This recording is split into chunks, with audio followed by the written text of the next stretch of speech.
Welcome back. Last week, I had the pleasure of speaking with New York Times bestselling author Riordan, all about his final installment in his series. This is from The Trials of Apollo. He is the author of the Percy Jackson and Olympian series. Really exciting to talk with him about his books and about this final book in this series. Let's take a look. Today, I have the pleasure of speaking with author Riordan. He is dubbed by Publishers Weekly the storyteller of the gods. He's the author of 5 #1 New York Times best-selling middle-grade series with millions of copies sold throughout the world of Percy Jackson and the Olympians, The Heroes of Olympus, and The Trials of Apollo, and many more. And today he's going to tell us about the final installment in this series called The Trials of Apollo. Rick, thanks for joining us today. Oh, my pleasure. Thanks. So tell me about this book, this 5th and final installment in the exciting best-selling series, The Trials of Apollo. Sure. Well, we're setting this in Percy Jackson's world, so we're still dealing with demigods in modern America, going on quests and battling monsters and interacting with the old Greek gods. The twist in The Trials of Apollo is that our hero is actually the god Apollo, who has been grounded, if you will, sent to Earth by his father, and made to do all these quests to prove that he's worthy of becoming a god again. Poor Apollo is now just a hopeless teenage kid with no special abilities, and he has to learn about being human. He has to learn about working with other people and gain a little humility. And this is the final book where we find out, has he learned enough to get his place back on Mount Olympus? I guess you can't actually spoil that for us if he has learned enough. But how does it feel to be wrapping up this series?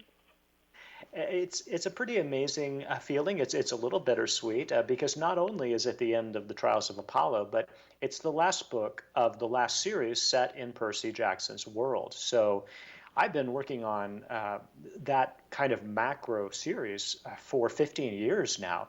And this is the last chance for readers to kind of say goodbye and wish bon voyage to all these characters that they've grown up with. And hopefully I've given the readers an ending that they'll feel good about, and they'll know where the characters are going from now on, and get one last look at all their friends. And I'm curious, when you go way back to the beginning, what made you decide to focus your books on Greek gods, on this mythology? Yeah, it's not really something I had ever planned on doing as a career. Being a children's author, I was a middle school teacher for many years and loved being in the classroom.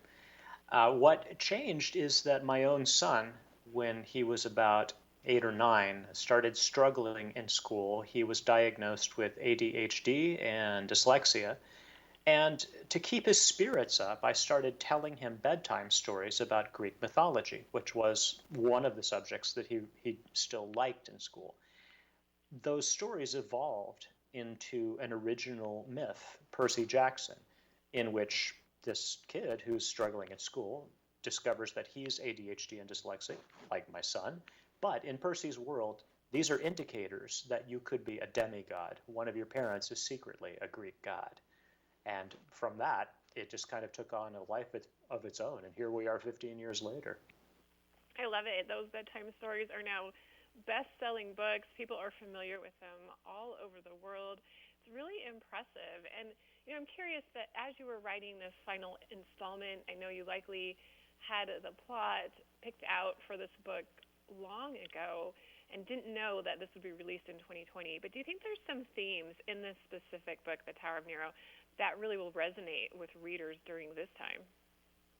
Well, I mean, the one that comes to mind the most is that Apollo was the god of disease. He was the god of plagues. And so definitely that's a theme we're all very familiar with now and that resonates in our lives. And we've seen firsthand, unfortunately, how much our lives can be shaken up by disease. Uh, Apollo, fortunately for him, he has an alibi. He was immortal at the time, so we can't blame him, I guess, for this. But that's one thing that comes to mind. But yes, I mean, I always look for the relevant things. These are very old stories, but I always try to make them relatable for kids today. And one of those is simply the fact that he's been grounded by his parents and he thinks he's been unfairly punished. So that, again, that's something I think a lot of kids can relate to. And your books are so successful. I think a big reason is because you do relate these classic stories to kids. I know my kids grew up reading and loving your books. What's next? Can you tell me about what you're working on now? Well, sure. I mean, I'm always working on something. I think for the time being, I'm going to turn to standalone novels rather than doing the big five-book series. I would just like kind of the freedom to pivot from one idea to the other.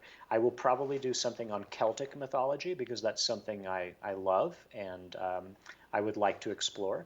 And I have some non-mythology ideas as well.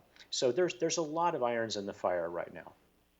And of course, you mentioned that you left the classroom and became a novelist, and then your son had issues with ADHD, and these are still things that are a big part of who you are and about your writing today and what you spend your time on.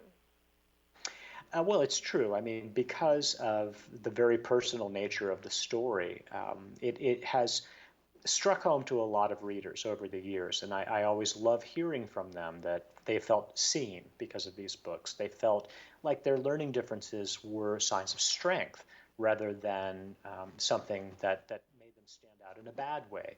And in fact, just recently, my son, it's been so many years, he just graduated with a master's degree in higher education with a focus on learning differences. So he wants to give back. He has succeeded and he wants to help other kids with learning differences get through those tough school years like he did.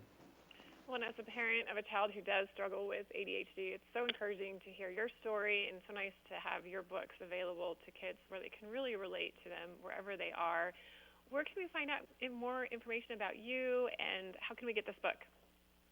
Sure, the place to start would be readriordan.com. It's a lovely site that Disney set up for me, ReadRiordan.com. Well, Rick Riordan, it's been a pleasure talking with you today. Thanks so much for joining us here at Park City Television. My pleasure.